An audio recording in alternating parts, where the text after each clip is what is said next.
Selamat datang kembali di channel Bernet Trader. Bagi Bapak Ibu dan teman-teman yang baru pertama kali menemukan channel Bernet Trader di YouTube, saya ucapkan selamat menonton dan selamat bergabung.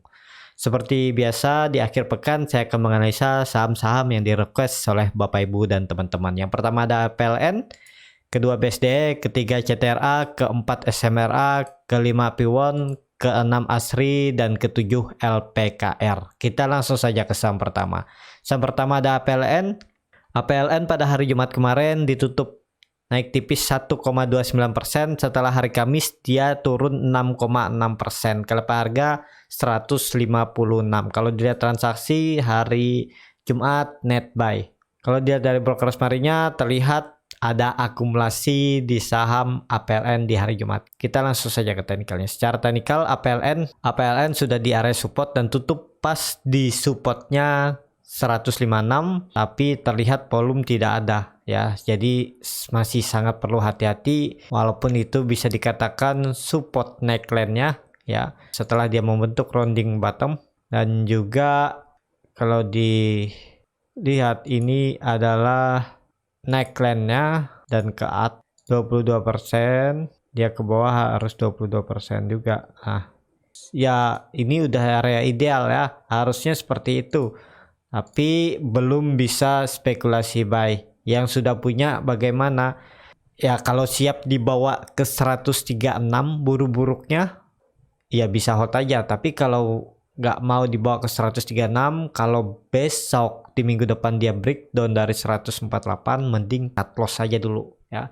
Beli lagi di daerah bawah, di daerah 129 sampai 130. Kecuali di hari Senin atau Selasa dia mampu naik ke atas 160, itu ya lumayan bagus lah untuk APLN. Kemungkinan bisa lanjut menguji neckline-nya di 187. Jadi seperti itu untuk APLN. Yang belum punya wait and see aja dulu, karena indikator MACD masih sangat tajam mengarah ke bawah dan sudah melewati perbatasan garis 0. Bar chart di bawah 0 juga masih dalam. Jadi masih ada berpotensi APLN ya bisa lanjut koreksi kalau di hari Senin atau Selasa tidak mampu naik minimal di atas 160. Kita langsung saja ke saham kedua. Saham kedua ada BSDE. BSDE pada hari Jumat kemarin ditutup naik 3,68% ke harga 1125. Kalau dilihat transaksi asing net buy. Kalau dilihat dari broker Smarinya terlihat memang ada akumulasi di saham BSDE. Kita langsung saja ke teknikalnya. Secara teknikal BSDE melakukan perlawanan di daerah supportnya di 1065 ya, tapi BSDE hari Jumat tidak mampu breakout EMA 60-nya di 1135. Untuk hari Senin masih ada peluang BSDE menguji EMA 60 di 1135. Kalau mampu lewat dan tutup di atas 1200 ya itu potensi bagus. Tapi kalau BSDE kembali koreksi menguji 1065 itu perlu hati-hati, potensi arah bisa ke 890 sampai 900. Karena indikator MACD juga masih mengarah ke bawah dan garis biru juga sudah melewati perbatasan garis 0, bar chart di bawah 0 juga masih dalam. Jadi seperti itu aja untuk BSDE. Apakah bisa spekulasi buy karena hari ini candle membentuk hammer dan hampir menutup 3/4 candle hari sebelumnya? Ya bisa aja kalau Bapak Ibu, tapi ingat ini spekulasi buy kemungkinan akan ke trigger kalau cut loss ya. Cut lossnya di 1050 sampai 1040 itu sekitar 7%, dan target profit 1200 itu sekitar 5%. Jadi rewardnya masih lebih kecil dari risk, kecuali dia mampu breakout menguji EMA 20-nya di 1225 itu sekitar 7%, jadi hampir sama ya. Sesuaikan, kalau strategi seperti ini cocok dengan Bapak Ibu ya bisa buy, tapi kalau enggak ya bisa dimodifikasi. Dan ini disclaimer on ya, bukan ajakan untuk membeli, dan juga ya tergantung keputusan Bapak Ibu apakah mau beli di harga sekarang ataupun menunggu lebih konfirmasi ya. Jadi seperti itu untuk BSDE. Kita langsung saja ke saham ketiga. Saham ketiga ada CTRA. CTRA kembali terkoreksi 2,17% kalau harga 900. Kalau di transaksi asing net sell. Kalau dilihat dari broker smarinya terlihat ada distribusi di saham CTRA di hari Jumat. Kita langsung saja ke teknikalnya. Secara teknikal CTRA sudah di bawah EMA 60-nya. Kalau sampai CTRA breakdown dari 850, ada berpotensi CTRA ke 750.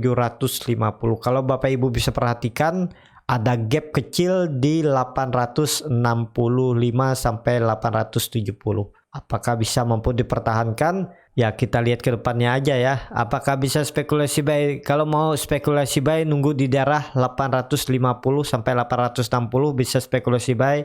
Cut loss-nya di 830 ya, cut loss-nya di 830 karena di 840 ada gap juga kecil yang belum ditutup CTRA. Jadi cut loss-nya di 830, belinya di sekitaran 850 sampai 860. Coba spekulasi buy.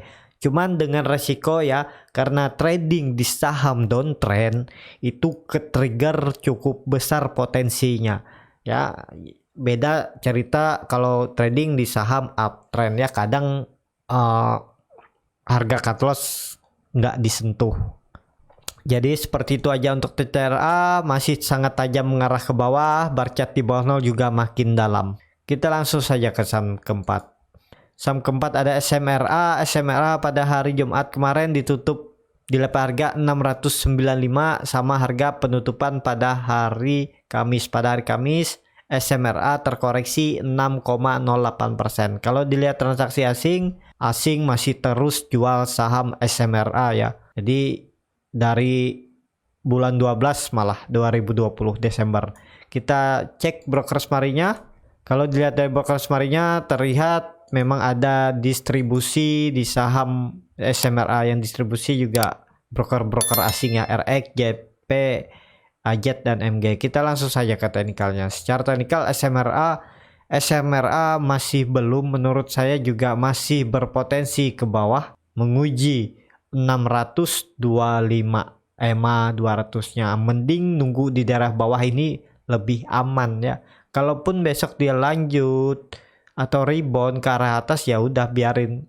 Tapi ideal belinya memang di daerah 640 sampai 625 ini. Cut loss kalau turun dari 600. Jadi seperti itu aja untuk SMRA. Indikator MACD juga masih sangat tajam mengarah ke bawah. Bar chart di bawah 0 juga makin dalam. Jadi potensi SMRA masih ke bawah. Wait and see aja dulu. Dan juga terindikasi SMRA membentuk pola head and shoulder ya. Dan kalau dilihat dari neckline ke atas sekitar 16%, dia ke bawah sekitar 16%. Jadi ya idealnya memang buy-nya di daerah 630 sampai 640 untuk SMRA. Cut loss-nya di bawah 600. Jadi seperti itu aja untuk SMRA.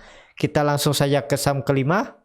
Saham kelima ada P1. P1 pada hari Jumat kemarin ditutup naik 1,26% ke harga 482. Kalau dilihat transaksi asing net sell di 645.000.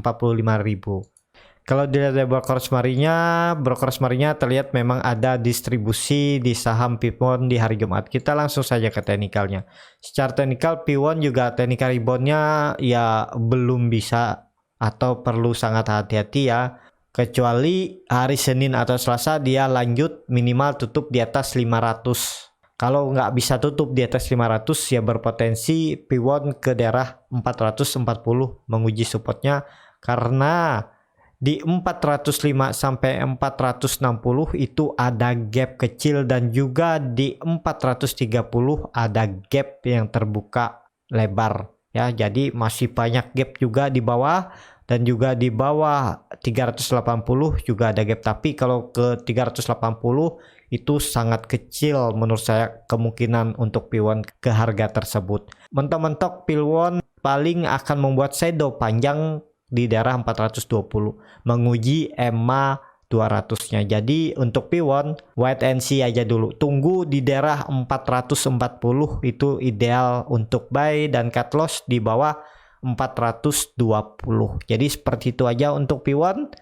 Indikator MACD juga masih sangat tajam mengarah ke bawah. Bar chart di bawah 0 juga makin dalam. ya berpotensi P1 bisa untuk kembali koreksi. Kalau tidak mampu naik ke atas 500 minimal harus tutup. Jadi seperti itu. Kita langsung saja ke saham ke-6. Saham ke-6 ada Asri. Asri pada hari Jumat kemarin ditutup naik 3,22% ke harga 192. Sebelumnya di hari Kamis Asri ARB di 7%. Kalau dilihat transaksi asing net buy tapi tipis. Kalau dilihat dari broker semarinya terlihat ada sedikit akumulasi ya di saham Asri. Kita langsung saja ke teknikalnya. Secara teknikal Asri juga ada perlawanan di daerah 180 ya, yaitu bisa dikatakan nih kalau dilihat ini ada support neckline-nya ya. Ini bisa dikatakan support neckline dan itu dipertahankan. Jadi karena Asri membentuk pola doji, ada berpotensi untuk Asri lanjut naik menguji ya terdekatnya 208 bahkan bisa ke 220 sampai 226. Tapi itu sangat tinggi menurut saya karena juga ISG belum bagus. Kalaupun Asri ternyata kembali koreksi ya akan menguji 178 dan menguji EMA 200 di 156 sampai 160. Kalau dari harga sekarang itu penurunannya masih dalam ya di 20%, tapi kalau Bapak Ibu mau spekulasi buy berharap bisa melanjutkan kenaikan Asri ya coba cut loss di daerah 174 sampai 175 ya. Target profit 220 ya. Tapi setiap naik 4% sampai 5% pasang trailing stop ya. Karena di saham downtrend kadang bisa berbalik arah. Jadi mending selamatkan yang 3-4% itu aja dulu daripada nunggu target ke 216 sekitar 12% tapi malah di bawah koreksi dan bisa cut loss ya mending selamatkan profit yang ada di 3-6%. Jadi seperti itu aja strateginya menurut saya untuk Asri kalau Bapak Ibu mau beli di harga penutupan hari ini. Cut loss di bawah 174 ya. Jadi seperti itu aja untuk Asri.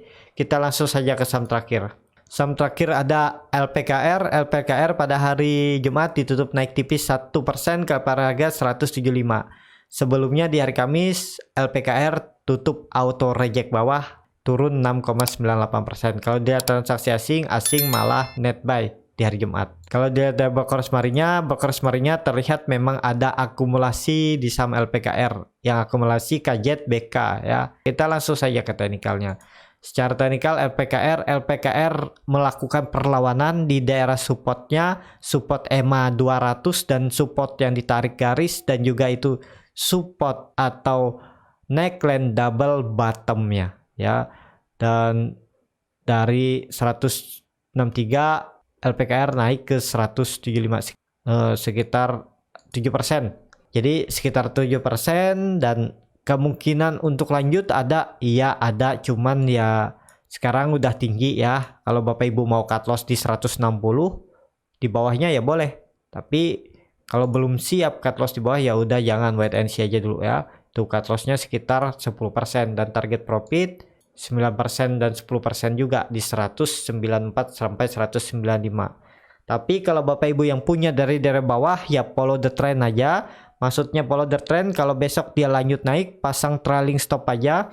Ya kalau sudah profit lebar, misalnya udah profit di 7% ya pasang trailing stopnya stop loss di 2%. Jadi setiap naik 2% dia akan naik stop lossnya. Jadi kalau dia turun 2% Bapak Ibu bisa take profit. Jadi kan lumayan aman. Menurut saya seperti itu aja strateginya kalau yang sudah punya dari daerah bawah. Kalau yang mau maksa beli di harga sekarang, ya kalau dia sudah naik di 3-5% pasang trailing stop aja. Jadi seperti itu untuk LPKR ya. Indikator MACD masih mengarah ke bawah. Garis biru sudah di bawah perbatasan garis 0, bar chart di bawah 0 juga masih terbentuk dan juga makin dalam. Jadi seperti itu aja untuk LPKR. Ya cukup sampai di sini video kali ini. Terima kasih untuk Bapak Ibu dan teman-teman yang sudah menonton video ini sampai habis. Apabila channel Bernet Trader ini bermanfaat, dan bisa menjadi bahan pertimbangan Bapak Ibu dalam membeli, menyimpan, dan menjual sahamnya, bisa klik tombol berlangganan dan nyalakan lonceng notifikasi. Ada kritik, saran, ataupun pertanyaan bisa langsung tinggalkan di kolom komentar. Bagi Bapak Ibu dan teman-teman yang sudah mendukung channel Borneo Trader di saweria.co/Borneo Trader, saya ucapkan terima kasih. Dan juga kalau Bapak Ibu punya buku yang mau disumbangkan, buku-buku cerita, buku-buku lama, ya bisa langsung saja ke Instagram @lobborneo.org. Di situ nanti akan disalurkan untuk anak-anak di pedalaman Kalimantan. Sampai ketemu di video selanjutnya. Terima kasih.